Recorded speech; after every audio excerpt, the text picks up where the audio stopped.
Hi, welcome.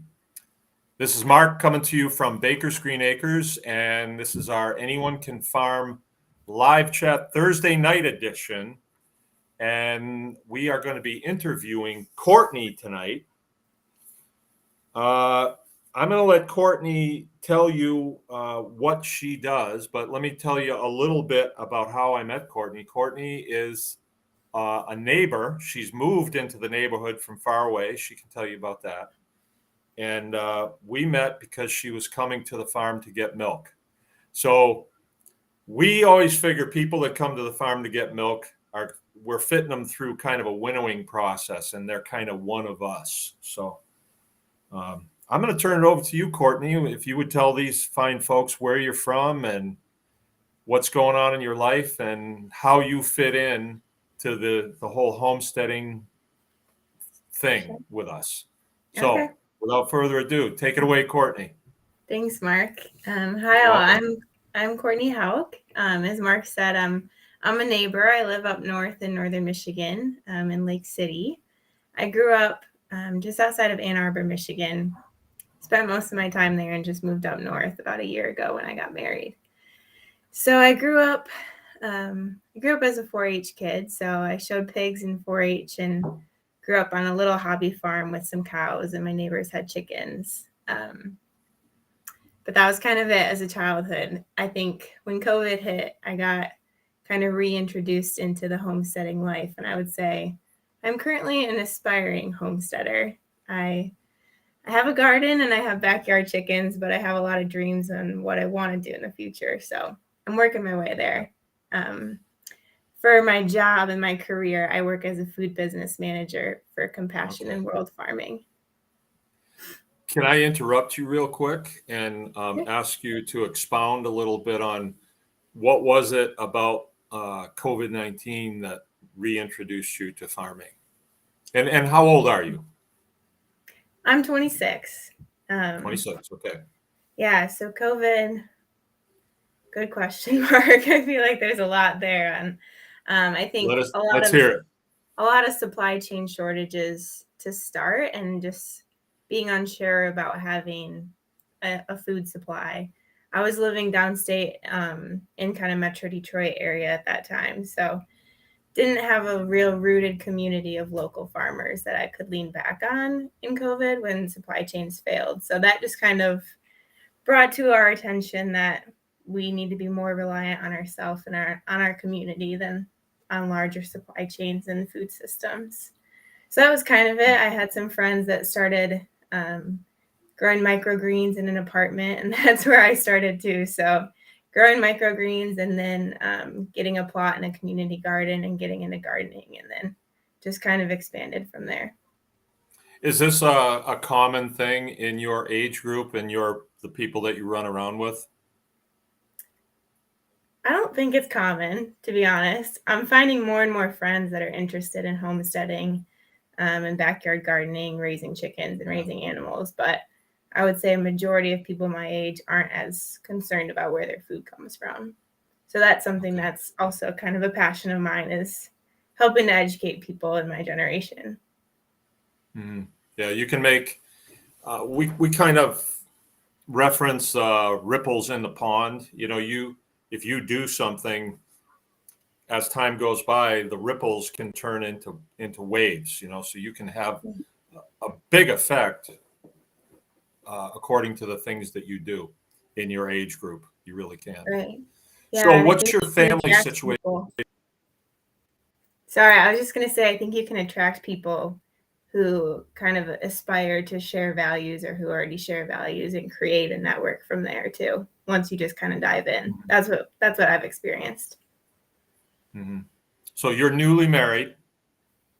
Yep, newly married. And how about children's? What'd you say? How about children? What's your children's situation? I know, 13, but... you know. So okay. Yeah, I was married. We're about to celebrate our year anniversary, and then this summer we will welcome a baby. Okay. So growing the family.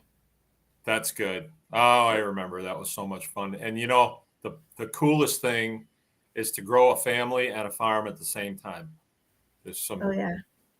outstanding examples. There's one right there. I'm looking at you, Declare Homestead, of people who are building homesteads and are building a family at the same time. It's like a singular thing. It's like a holistic approach to family life, and it works out really well. Mm-hmm. Yeah. We've done that, and you'll see when you're. This is going to be years down the road, because when you first have a baby, you're just giving to them constantly. They don't do anything, but when they get up around 3-4 years old, they want to help, and if you have meaningful things for them to do,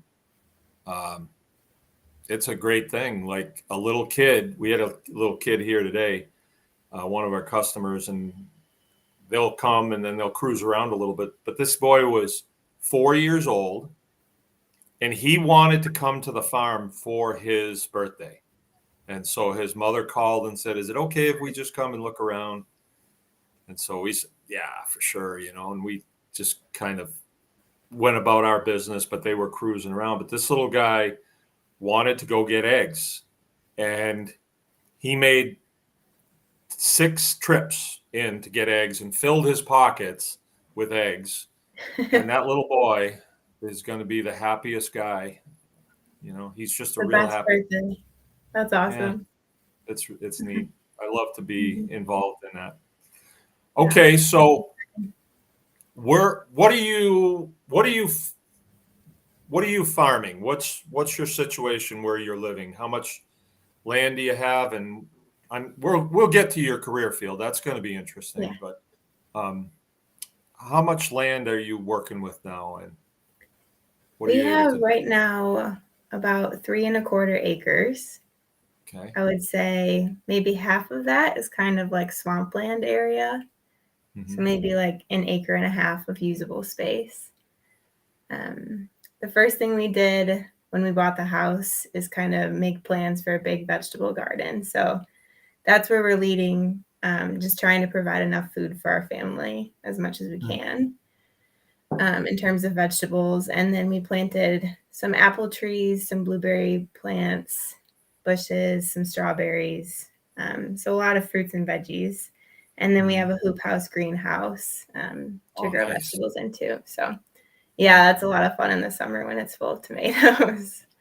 So that's kind of the garden setup. And then we have a chicken coop that we have 20 layers in. And then we also do runs of meat birds kind of out in the woods in our backyard. All right, cool. Hey, that's a great place to start. It's great. We currently have 50 chickens. So we do about 30 meat chickens and then keep 20 egg laying hens. Okay. That'll keep you in chicken for the winter. Yep. That's great.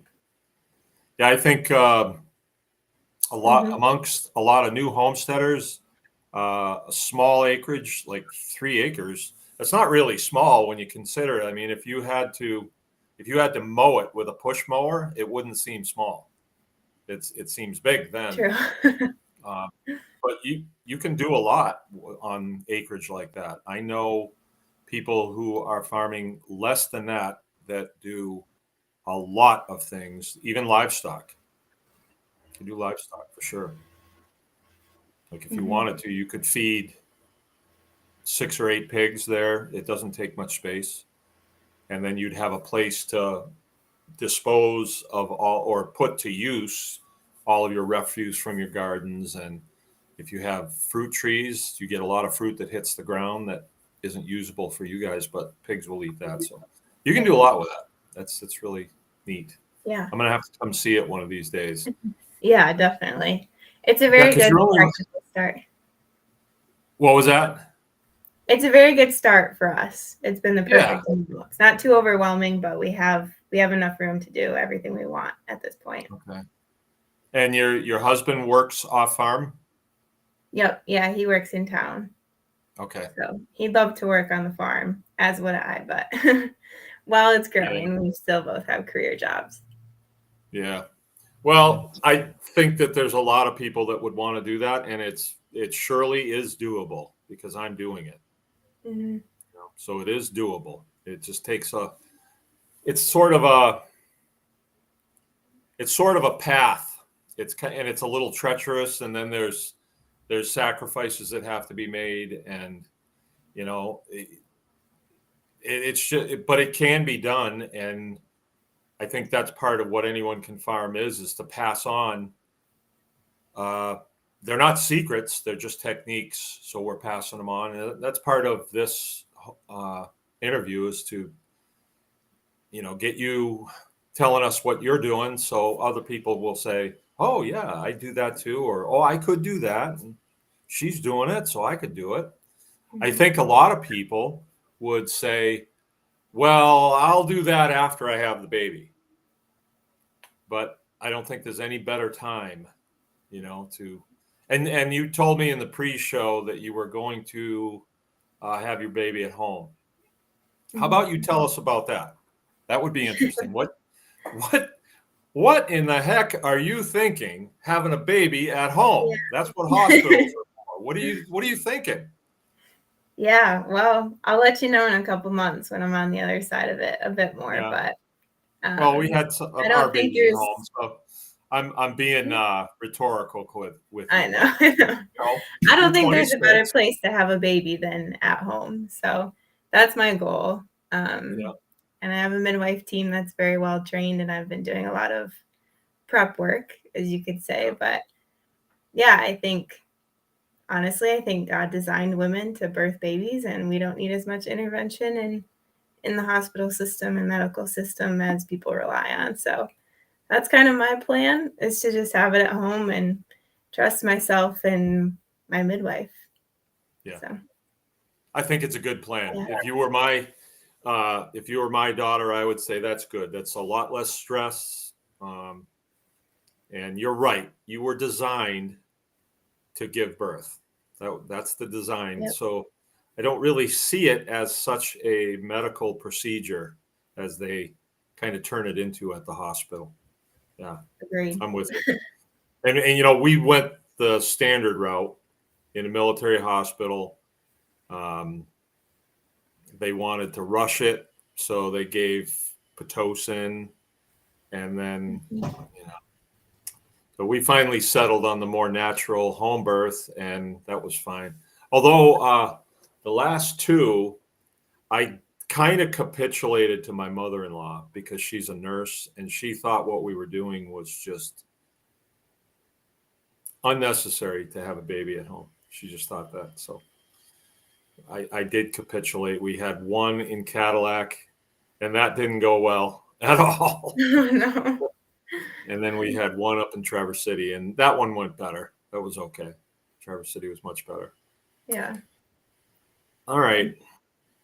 I think that's going to be really neat for you. What a great experience. And your husband and you will bond very closely when that is behind you. Yeah. It'll be a very absolutely. beautiful thing. Yeah, there's a gal in the tribe, and she came to one of our classes. I actually talked to her on the phone yesterday because one of her friends had a problem with something. Jessica Rouser is her name. And she had her last baby at home in a trough, in like a watering trough. And she posted the video. So she's in this trough, and, her face is kind of twisted up with a little bit of discomfort. And all of a sudden, kabloop, she pulls this baby out by the head, or holding it, just one-handed it right up out of the water. And there it was. And I thought, wow, that was good. That's amazing. Yeah. Very cool. All right. Well, so you have a career field that you're in, and you came out of school, I'm assuming anyway, you came out of school and had a career path. Now, was homesteading part of that, or is homesteading, after your career path? And if you could tell us what your career path was and what you're doing. Yeah. Well, I'm only 26, so my career has been decently short, but homesteading wasn't initially the plan. I think if if you asked me when I was a kid, I probably would have said I wanted to be a mom, and I probably wanted to be a stay-at-home mom as a career. That's what my mom did, and I loved it. So that eventually is my career goal. But I started working in business, in hospitality business, and I worked in hotels and restaurants and did that for a bit. And then I went back to school and I actually worked in higher education. So kind of all over the place. I worked in grad school. I opened a food pantry on a college campus, and that kind of opened my eyes to how broken our food system is, and kind of how many people are experiencing food insecurity. So that was a big learning opportunity. From there, stayed in higher education. I worked at the University of Michigan for a couple of years, and that was for a business sustainability institute. So students that were wanting to go work at corporations in like sustainable strategy was kind of like the big path. And I did more of like the student perspective on recruiting those students and helping them while they were in the program. And that was fun, but I started getting really passionate myself about sustainable business and what that meant, and particularly like food and agriculture and what sustainability in food and agriculture means. So I did another pivot out of higher education, and I went into nonprofit, which is where I'm at now. So I work for a nonprofit called Compassion in World Farming. And I've been in my role now for about 7 months. My title technically is food business manager. So I work with food businesses, but we can definitely dive into what that looks like. Yeah. What does that look like? What kind of food businesses are we talking here? Big kind of corporate food businesses are most of our partners. So as an organization, we focus a lot on animal welfare. I work for Compassion in World Farming USA, but it's headquartered in the UK. And there's teams that work all kind of across the world with major food companies. So some of like the big name retailers, big name restaurants, trying to just assist them with their animal welfare. Some regenerative agriculture stuff too, but mostly animal welfare. And so is it like a public relations function where you're trying to help these agribusiness corporations appear better to the public? Is that the mission here?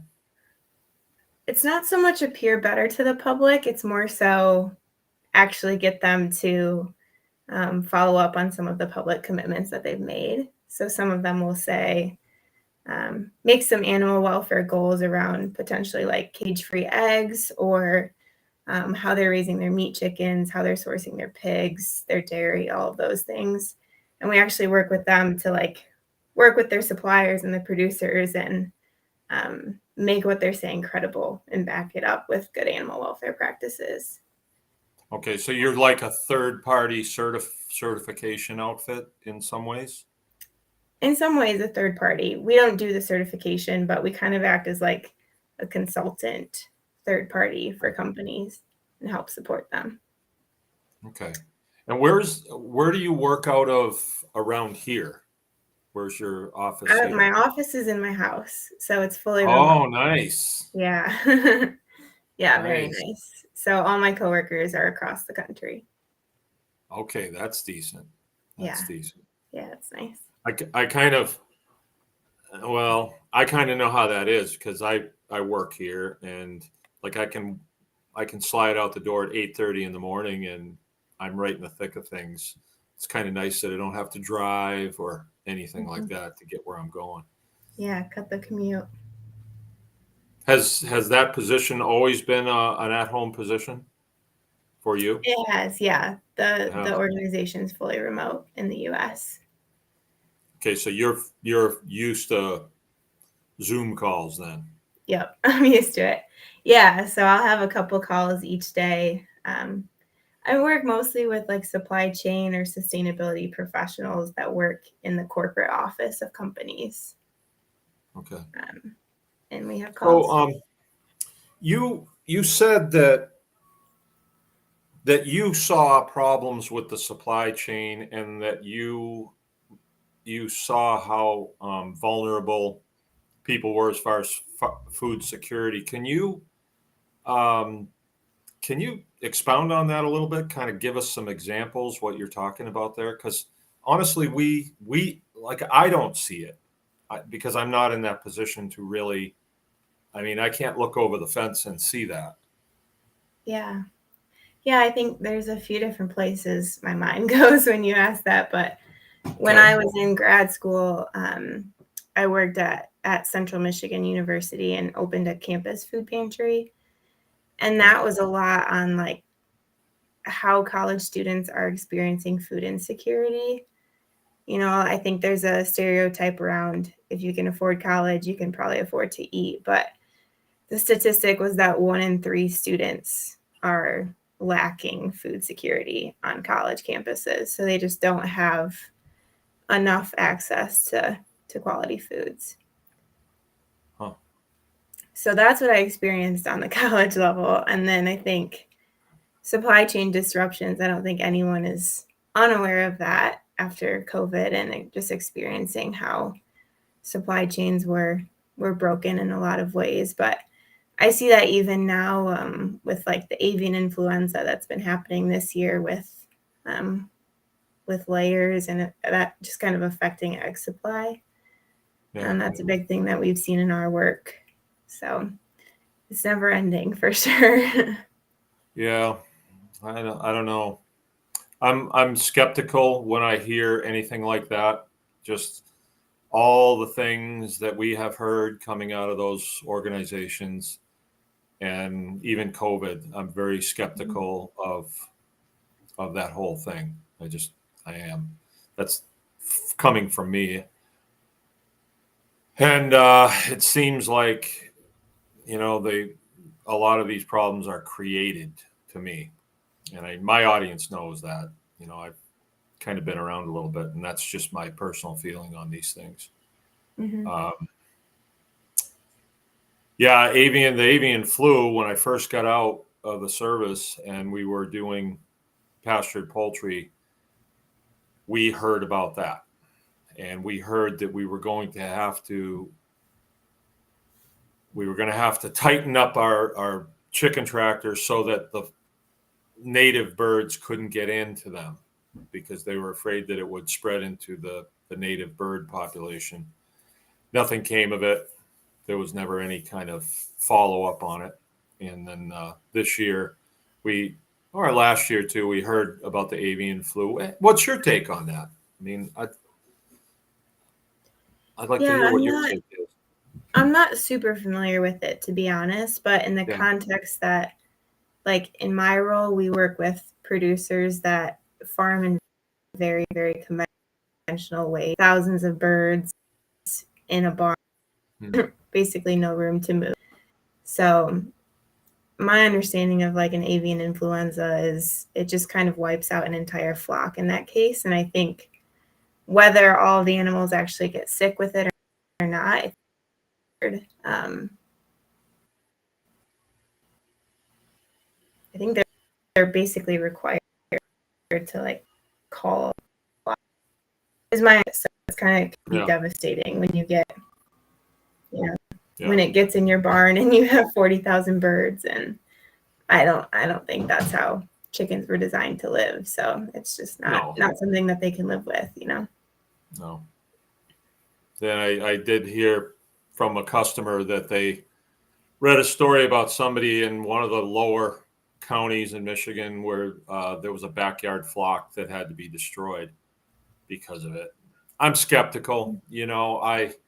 I think that just about anybody that got tested for certain influenza, oh yeah, you got it all right. You got it, even though you get no symptoms. And I could just see somebody calling up, one of these organizations and say, I think my chickens are sick. Could they have bird flu? And it's like, oh, we'll be right out to check. And, they want to kind of bolster the storyline.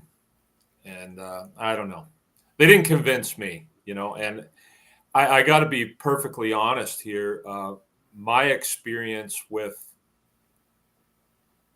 officialdom that comes out of the departments.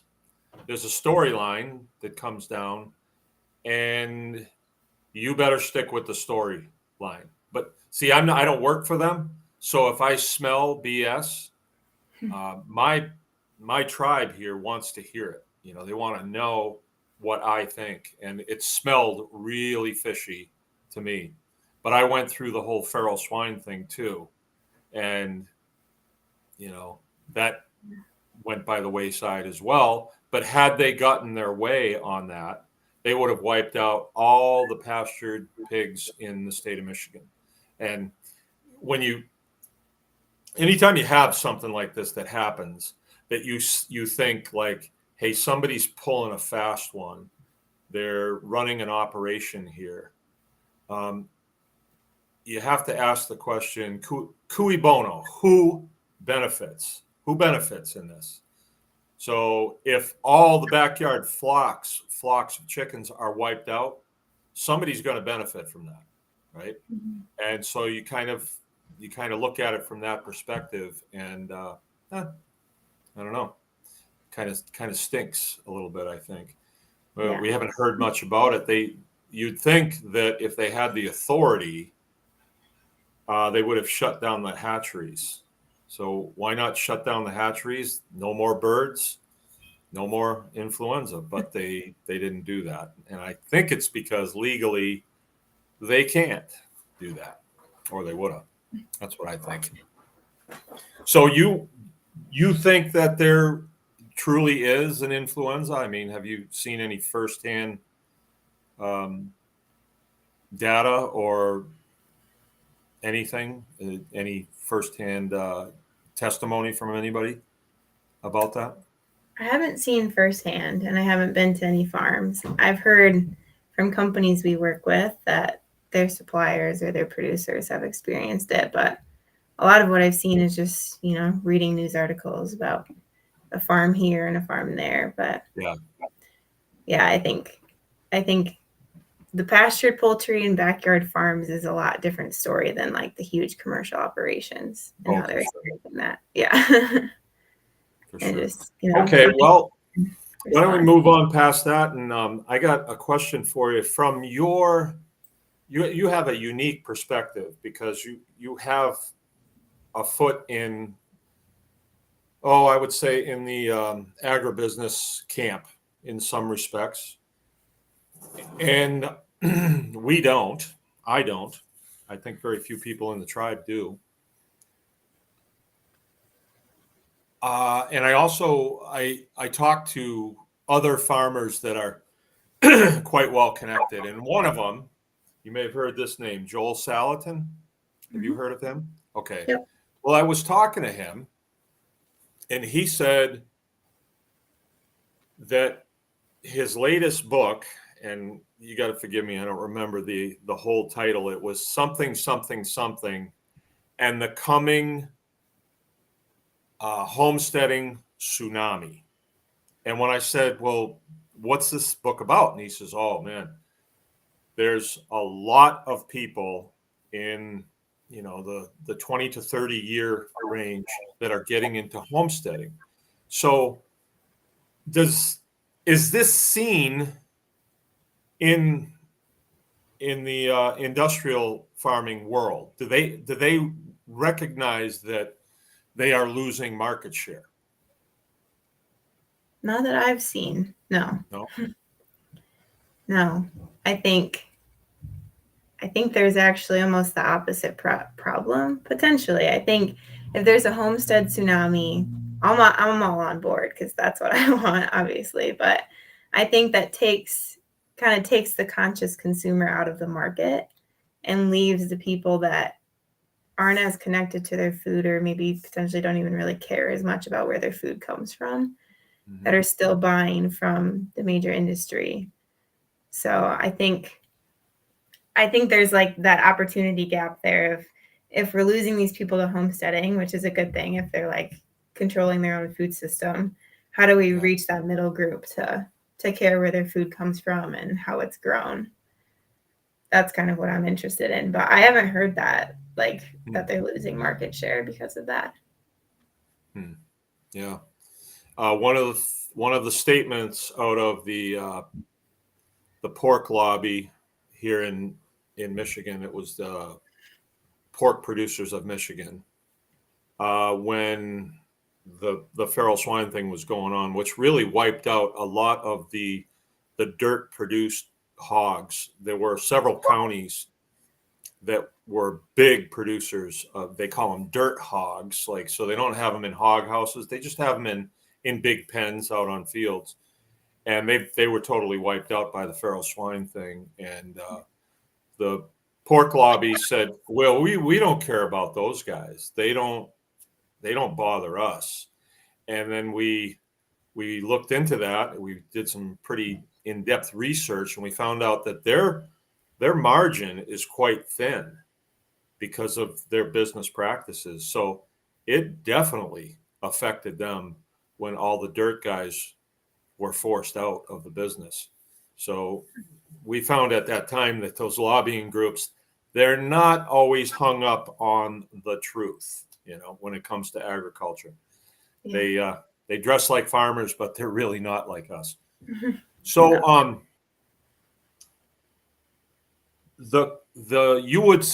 would you agree that there is a tsunami of homesteaders on the horizon in your age group?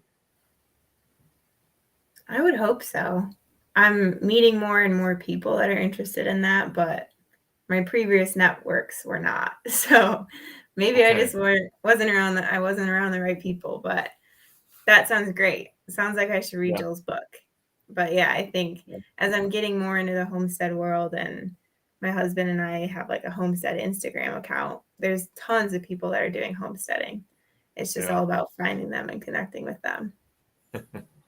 Yeah. Cool.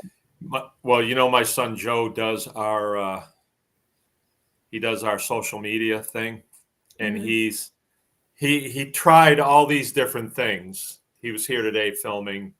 We tried all these different things, and I thought they were really good videos, how-to videos, but they didn't get any traction at all. And then he started doing shorts on Instagram of yours truly, and some of them have gotten over 1 million views. Oh my gosh. Yeah.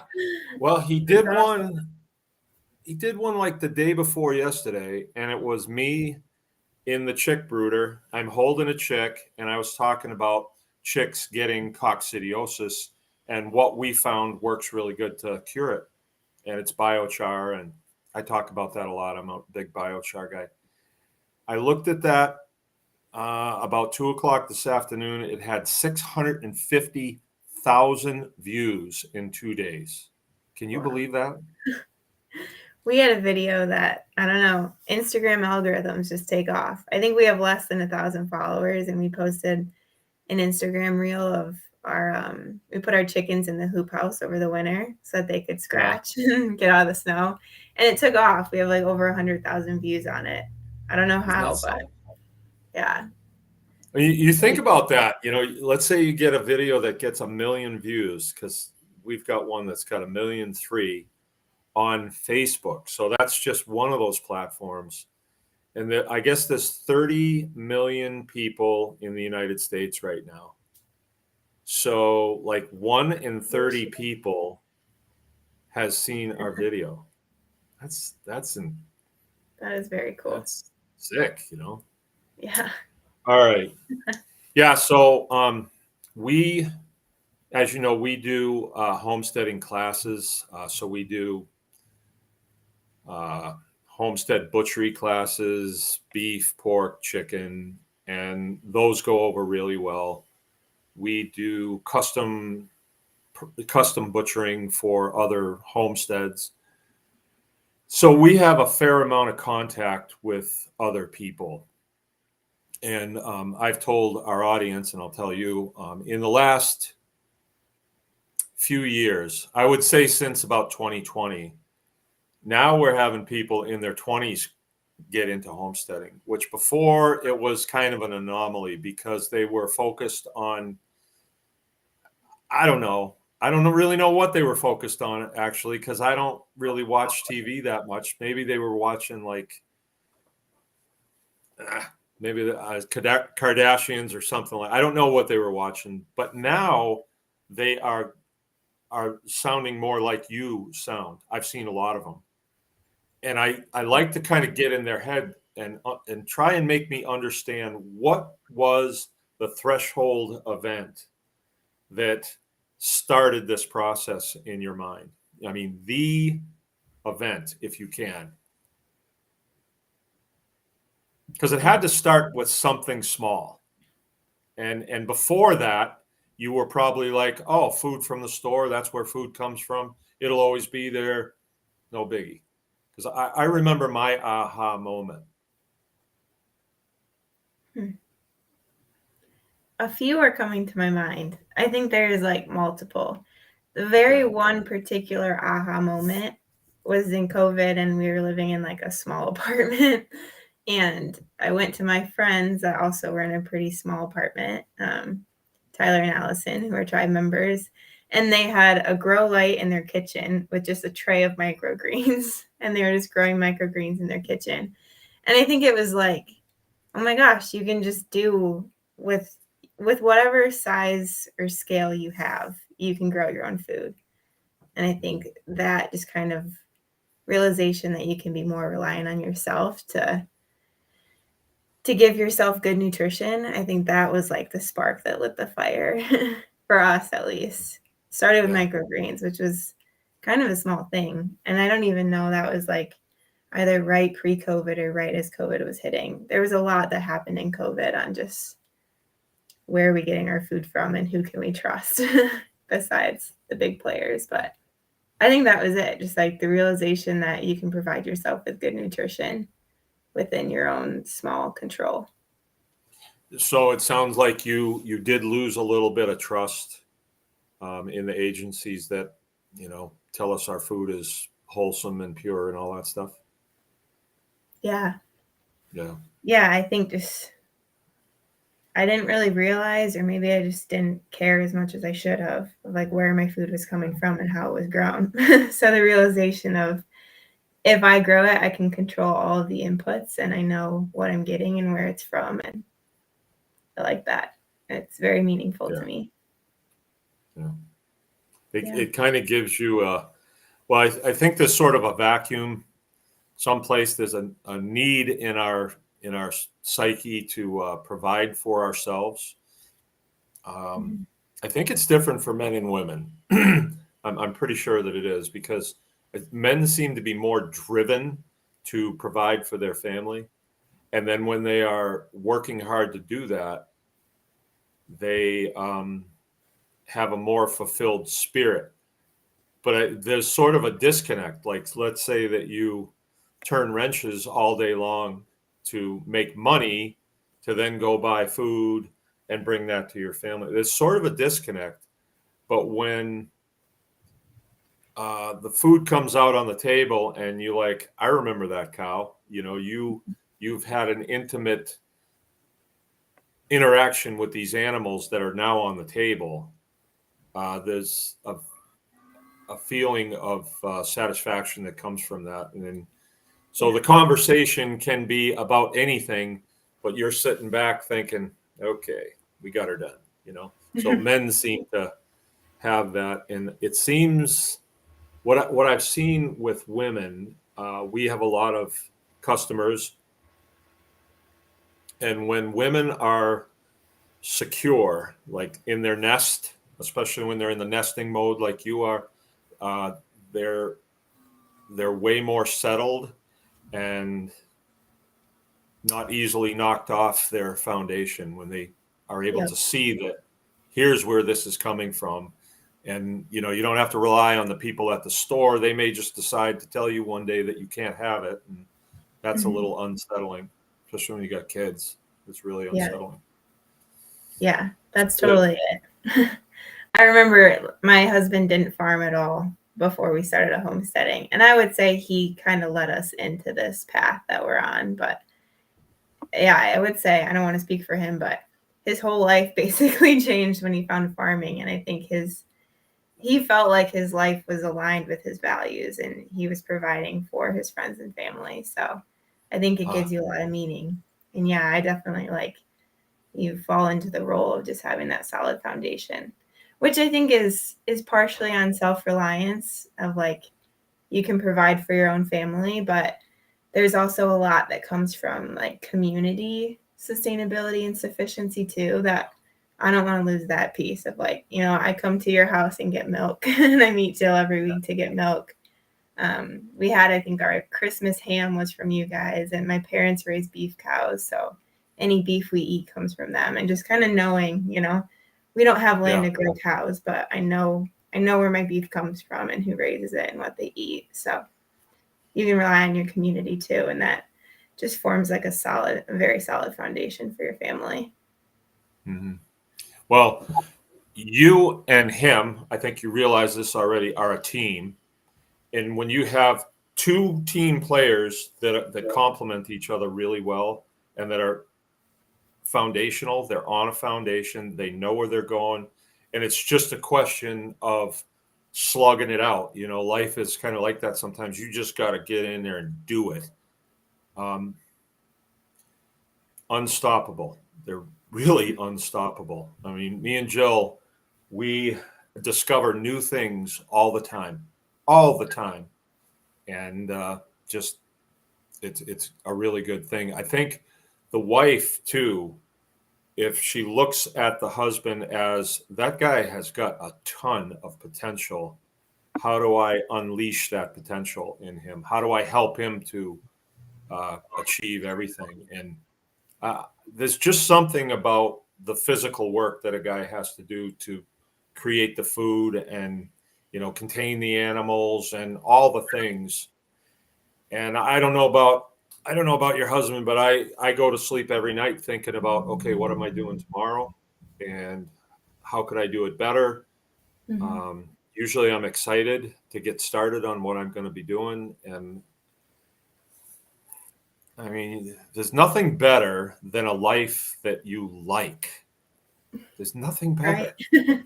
Yeah. There's been times when I didn't like what I was doing so much, and it was just like, drudgery, you know. Mm-hmm. So I'm excited for you. I Yeah. really am. Thank you. I'm really hoping that a lot of people can relate to your story and say, you know what, I can do it too. And we'll just have this, we'll contribute to this tsunami that Joel talks about. Yeah. You know, I'm going to be interviewing him on the 8th of June. Ooh, So nice. we'll be able to hear from him. All right, what's your data on this tsunami that you're talking about here? Yeah. Oh, can't wait to hear that. That's awesome. He's a super guy. He really is a super Mm-hmm. guy. All right, so with what you've said, with what you've experienced, can you give us an idea of where you want to be, and motherhood included, in, let's say, a year from now, as far as your homestead, your career, your child, your marriage, all that stuff? Can you help us with that? Where are you going? Where are we going? I think my personal goal is that we can source our food so that I don't have to go to a grocery store. That's always my goal. And we're getting closer. Last year was the first time I ever canned a vegetable on my own. So just learning the skills, I think, is like the short-term goal. A lot of times at least in our case, we just do it and then figure out how to do it. Like we just got chickens without really knowing so much what we were doing. But yeah, I think to continue building our homestead, we really just want to kind of optimize our garden. We have a pretty decently large garden, but it's not like we're not using every bed in every season. So figuring out how to optimize that so that we can grow all the food we need for a year and learning new skills in that. So growing cabbage and fermenting it to make sauerkraut is something we chatted about yesterday because we've never done that. So just learning new skills and getting a diverse set of food rather than just having like 2 things of canned veggies. So that's that. I think chickens will remain. We'll still do laying hens. We'll probably just do more meat chickens every year. So hopefully we can sell some to our friends and family. Last year we just grew enough so that our freezer was full and we can source our own chicken. But I think that's something we want to be able to provide food for our friends and family too. Motherhood is definitely a big goal. So learning how to be a mom and raise a baby and grow our family definitely will be my priority. But I still am planning to work, so expanding my role and figuring out kind of the impact that I want to have within my scope in like this conventional farming world, and see how I can help transform the food system. I don't know that I have the answer yet, but I think taking my personal passions and integrating it into a larger scale regenerative farming is kind of the direction I want to go. So still trying to figure out what that looks like. I have a feeling that you're going to see the next stepping stone and you're going to step on it. I have a feeling it's just going to be a series of steps. And I can't tell you how many times I've seen somebody have a goal and then achieve it, said, hey, I want to do this. And then they achieve that goal. And it has a profound effect on the pond here. You know, you make a little ripple and you reach out to somebody, you help somebody, you show somebody something, and it just, you never know who you're going to affect. So I believe if you just do the thing that you say you're wanting to do, you will have a huge effect on the food system. I think just coming on and doing this interview, you're going to have a huge effect on the system. That's my goal. Even if it feels small, I don't know. I was impacted by small things that people were doing, and it changed my whole life. So you never know. Yeah. Okay. Well, you know, we do a Pasture Poultry class here. I think it's full, but there's another one, and you'll notice in the chat here, it was Declare Homestead. They've got one going, and they're just down the road. A nice drive down to Trufant. It's just right down 66, really easy to get to. And if you could interface with that family, just be there and see what goes on there. You know, they've got a bunch of little kids, and their daughter, the oldest daughter, is like 12. You know, and she's the mother hen. Cool family. We did a class down there last fall, and to see how she's got an Instagram too. Beth, can you put your Instagram up? I haven't seen it because I don't have an Instagram, but might be really helpful because they've integrated child rearing and homestead together in a nice symphony. They got a lot of cool stuff going. Really cool. Awesome. And I'm not easily impressed because I see a lot of farms, but I like what they're doing. All right, let me back up a little bit. We got a couple of minutes, and then I'll be letting you go. But I want to back up here a little bit and see if there are any questions that we need to talk about. I don't want to keep you too long. Okay, yeah, the clerics are with us. That's probably Beth. So she would be a great person for you to interface with. Yeah. I think that would be really good. And they are doing a Pasture Poultry class, which is good. Do you guys butcher your own? We haven't. We've only ever done one run of meat chickens. We currently have the other ones in our garage. So okay. We just had a local Amish family do it last year, but it's definitely on the list to learn how to do it ourselves. Yep. Well, you know, we've had people come here and we just plug them in the line when we're processing, and you put in a full shift processing chickens, you become an expert. So you know that option is there too. Yeah, and I've got pictures of Jill with a baby right here, all wrapped up, and she's butchering chickens. So can be done. Can be done. Well, I don't see any questions here, but we got a nice group of people. Ballistic Mystic, Soldier No Mora, Soldier No More. It's 33 million. I don't know what that means. Ballistic Mystic says fame and fortune. All right. White Dog. Never enough time in the day between work and farm work. Always a ton to do. Been raining for 2 weeks straight. Yeah. Yeah. Now, we had a nice day today, though, huh? Wow. We did. Better than the snow Let's we had put a that couple one days up. ago. Yeah, wasn't that fun? It just gives you perspective because it's going to be nice. It always is. It gets nice in the summer. It's getting better from here. Well, look, do you have any questions for me, Kourtney, before we go? I should have come prepped with some.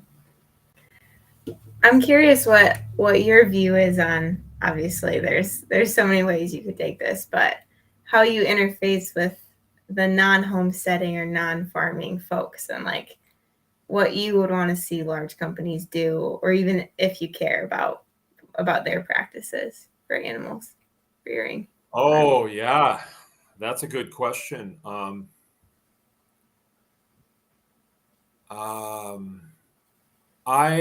I first got out of the service, I went to work for a company that installed milking equipment in these big parlors. So I got to go in some of the biggest farms around here and actually see what goes on in there. I was actually working in there, not milking, but I got to see what happened. There were the 80 cow dairies that I went in, and what I witnessed there was a very solemn event. Like, they wanted it quiet. They wanted us out of there because the cows didn't know us. Everything was washed clean. The mother and father were involved in this particular one that I can remember pretty well, and it was a solemn event and very carefully done.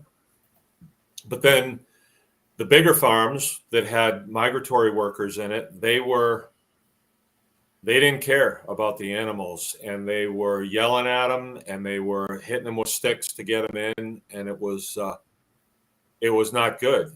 I didn't want to be a part of it. I didn't want to be there. It was loud. The machinery was really loud. The cows were walking on concrete the whole time, and they had a pretty routine thing happen where the cows would slip and they would split their pelvises and they just come in with a skid steer, put a chain, and drag the poor thing out and take it in the back and shoot it. I didn't like it at all. I didn't want to be part of that in any way. And so that I saw that. The other thing that I see is the manure management, and they take the manure, they mix it with water, and they run on the roads with great big tankers, stir up a lot of dust, and then they spray it, and it putrefies the air so bad that you can't even breathe it. And it's, I live here too and I farm, and I kind of think, well, this isn't really fair, that they're doing this, that they're stinking up the air that we have to breathe. So I see that. I don't like that. I think that they could be a little bit more considerate about the other people that live here. We don't farm that way, and they don't really care about us. But most of these big farms now around here, they're not family owned anymore. The families have either sold them or sold a percentage of them, and they're corporately held. So there's nobody to even get a hold of to say, hey, this is unacceptable. So that's disheartening. And the runoff from the fields into the streams and rivers, that's hard to deal with. I have to see that, and that hurts, because those are my rivers too. And the fish are gone now. Of the local streams that we have around here that supposedly on the map are blue ribbon trout streams. They haven't been updated in quite a while.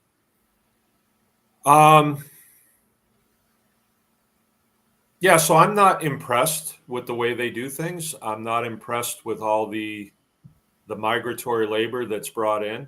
That doesn't impress me. The children that grow up around here, they should be first in line for those jobs. We're told that they don't want to work. I don't know. I think that kids don't come off the shelf ready to go to work. They have to be trained to work. But they usually are trained in the school by the older kids have cars, and they have cars because they've worked for them. And the younger kids say, oh, how do you do that? Oh, I have a job. Oh, I want a job. But that's not happening because migratory labor is dominating in the dairy industry around here. I'm not thrilled with that. But I do see something on the horizon that I would want to tell you and make known. There's a huge struggle going on in this country right now, and the banking industry is, I'd say they're sucking pond water right now. I don't think they're doing very good. And the reason for that is that they were inflated because we were off the gold standard since 1971. So if you're not on the gold standard and all those little zeros that you hit on the computer aren't backed up by something real like gold, well, you can print as many of those as you want. And that's what they've done. So we have all of these banks that are playing around with zeros on the computer. It's not money. And so this struggle that's going on in our country right now, I've heard even Tucker Carlson the other night, I heard him say, well, something's going on in our country. We don't know what it is. Nobody can put their finger on it. I think it is the demise of the banking structure, because I think that personally, I think the military has stepped in and they're saying we can't run this credit card up like this anymore. I think that's what's happened. And so if that has happened, let's say that we go back on the gold standard or something like the gold standard. And these big mega farms get in line for their operating loan in the spring, and they get up to the counter and they say, sorry, we're totally out of money. We can't help you. You're going to have to make do. What happens then? So I think it will be hard for some, like if they've ran the credit card up like that, and they know better. I know some of these men, they know better. They know you can't just keep writing checks only because you have checks. You have to be able to cover it. And they know that the USDA cannot cover these notes. They know that, but they do it anyway. And they even expand, because you know how the government is.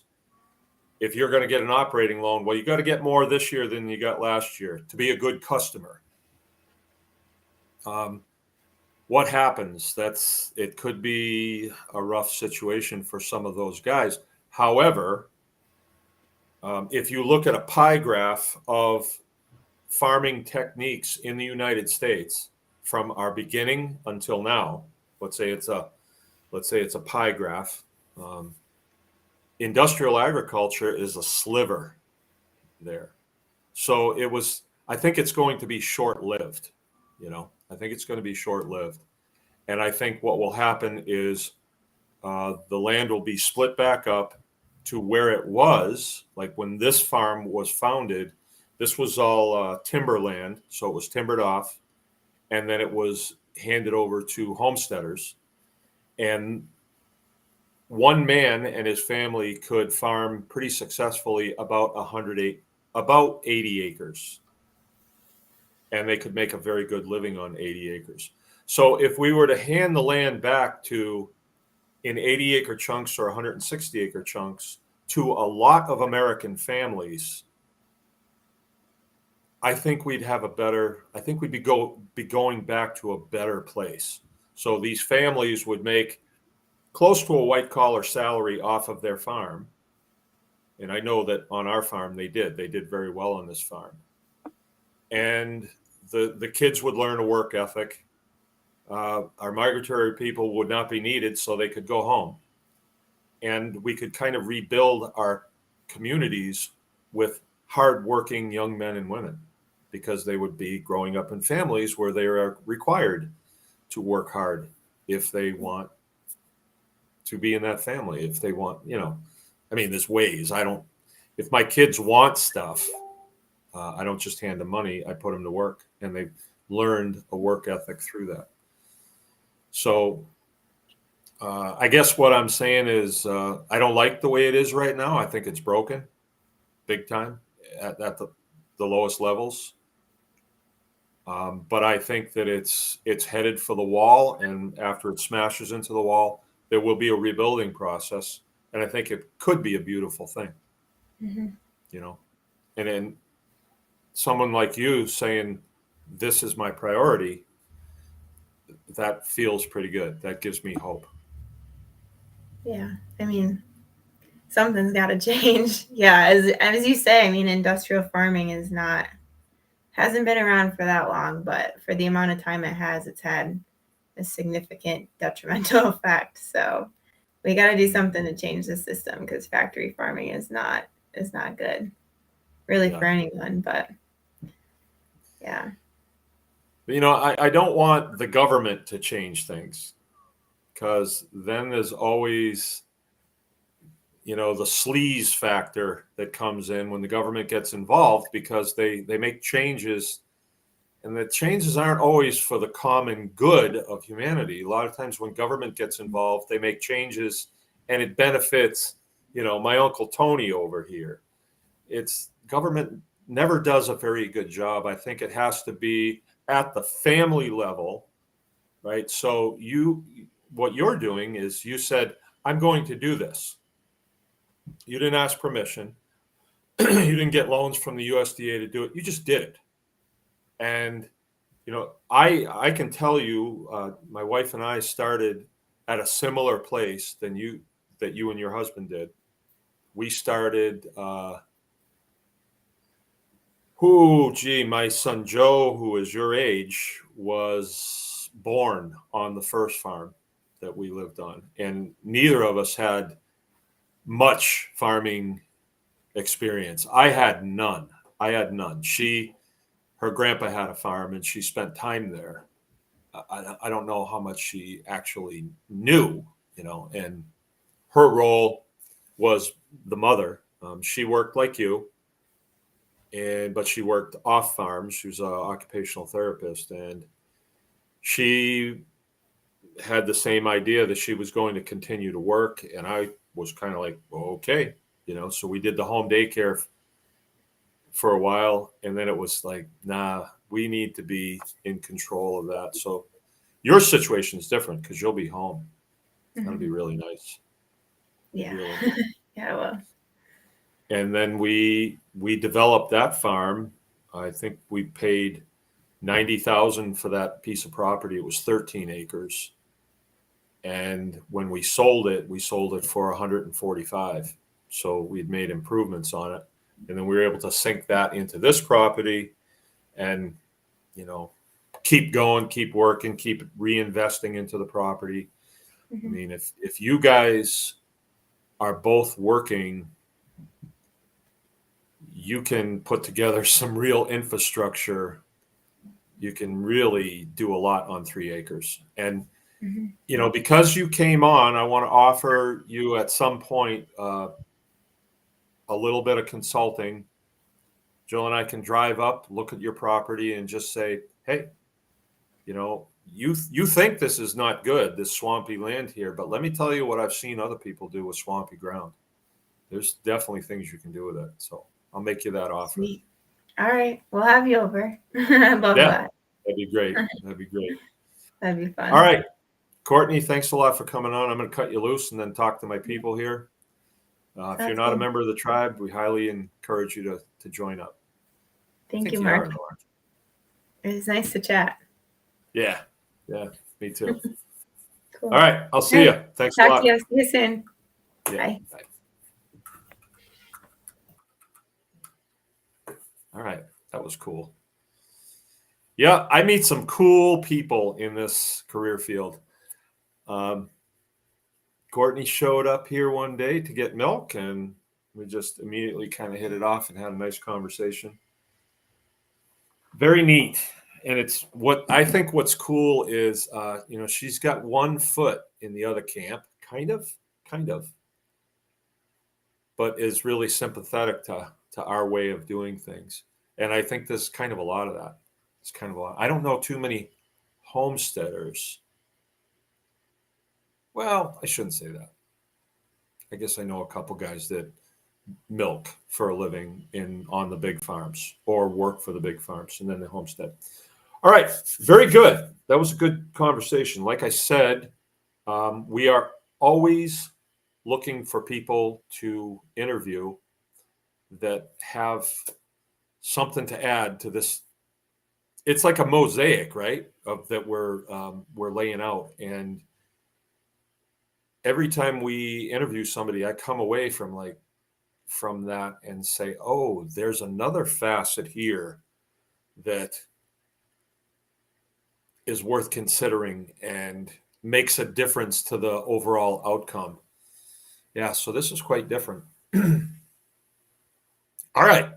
And it turns out that Kourtney and her husband do know my son Joe and his wife. And there's another group of people. We call them the Bears, all right, because they're big fans of the Owen Benjamin show. And people that follow Owen Benjamin are Bears, right?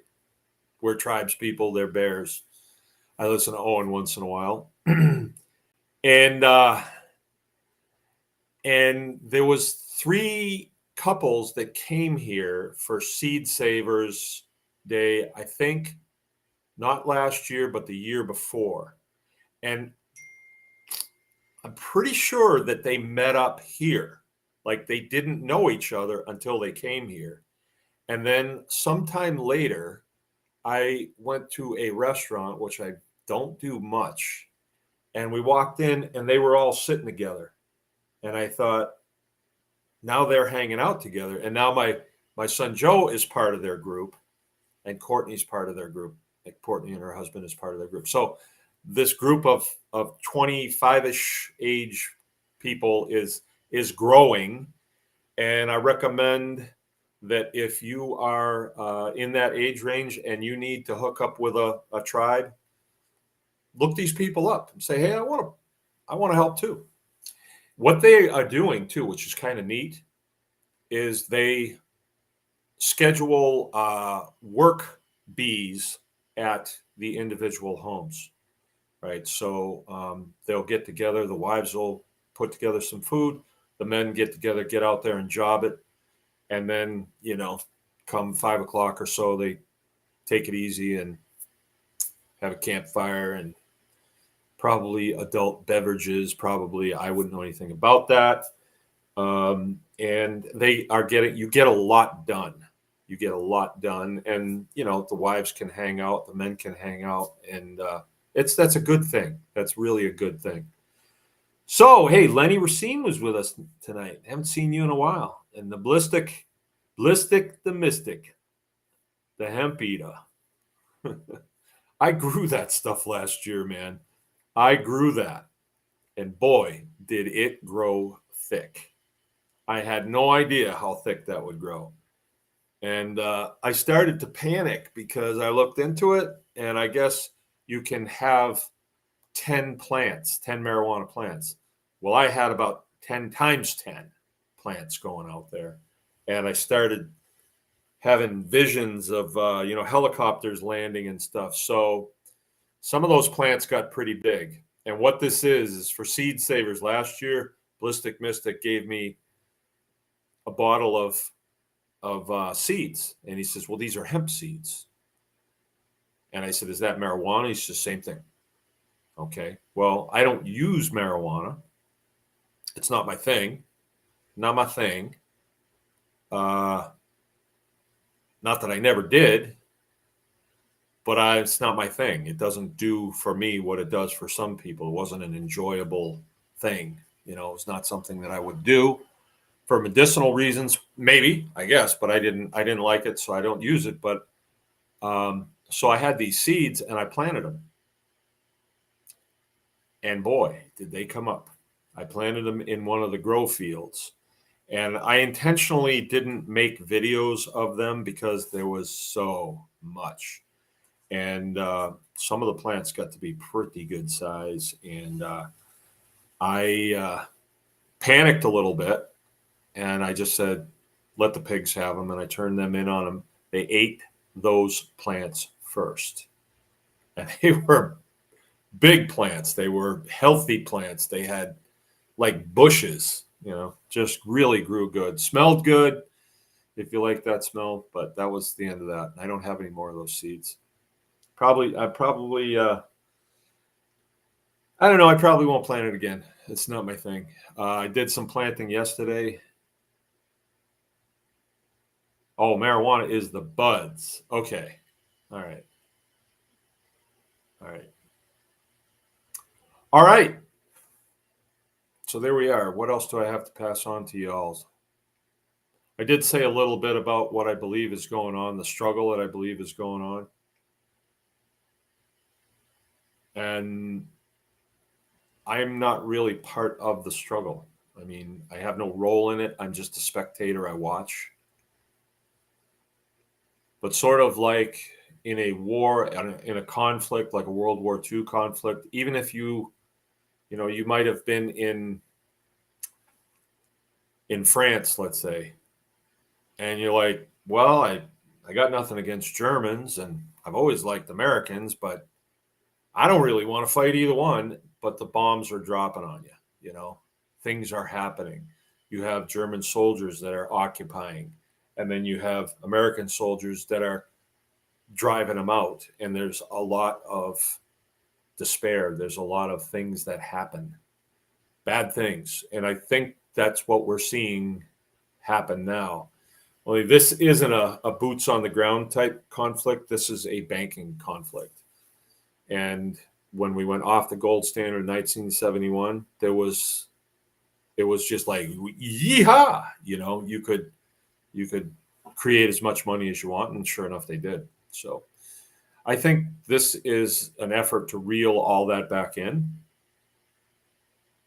I hope, I hope for a better day.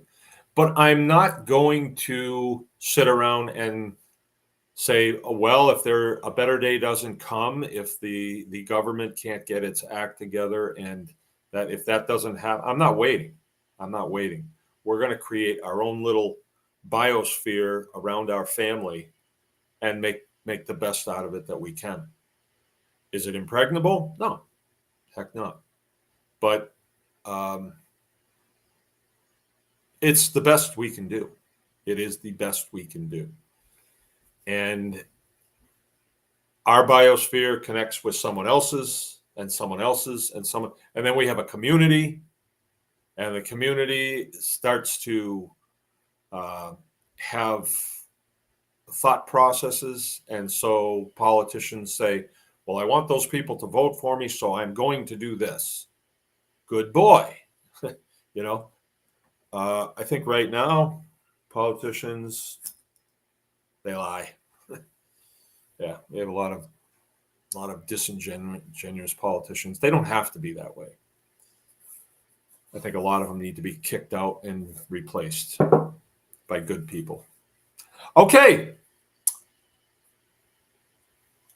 What do we got here? Brian Jacob. I'm waving them down the road, sitting on a sack of seeds. Okay. All right. Well, that's all I have. I appreciate you all coming by. I don't know, as usual, get out there and get after it. If you don't have a sense of urgency, if you don't see what's going on and that doesn't help you with a sense of urgency, maybe it's time to just decide to have a sense of urgency and go for it. I mean, sometimes you have to. I certainly do because I have so many things on the horizon that I need to get done. Tomorrow's our chicken processing day, and you know, we're kind of a new organization. We've just moved our butcher shop over to another building, and working the bugs out of it. So, all right, I'll see you. Remember, anyone can find